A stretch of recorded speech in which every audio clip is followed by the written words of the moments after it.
দেশের বিভিন্ন স্থানে বইছে মৃদু থেকে মাঝারি ধরনের তাপপ্রবাহ। রাজধানী ঢাকাতে অনুভূত হচ্ছে তীব্র গরম। আবহাওয়া অধিদপ্তর বলছে, দক্ষিণ পশ্চিম মৌসুমী বায়ু বাংলাদেশের ওপর ধীরে ধীরে কম সক্রিয় হয়ে পড়েছে। এর ফলে গত কয়েকদিন ধরে সারা দেশে বৃষ্টিপাতের প্রবণতাও কমছে একটু একটু করে। রাজধানী ঢাকাও এর ব্যতিক্রম নয়। এদিকে বৃহস্পতিবার ভোর ৬টা থেকে পরবর্তী ৬ ঘন্টার আবহাওয়ার পূর্বাভাসে বলা হয়েছে, ঢাকা ও আশেপাশের এলাকার আবহাওয়া এই সময়ে প্রধানত শুষ্ক থাকতে পারে।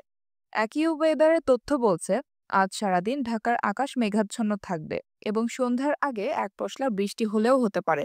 তবে আবহাওয়া অফিস জানিয়েছে, ঢাকা ও পার্শ্ববর্তী এলাকার আকাশ আংশিক থেকে অস্থায়ীভাবে মেঘলা থাকতে পারে, কিন্তু বৃষ্টির বিষয়ে কোনো তথ্য দেয়নি রাষ্ট্রীয় সংস্থাটি। আবহাওয়ার এই পূর্বাভাসের আভাস সকাল থেকেই দেখা মিলছে রাজধানীতে।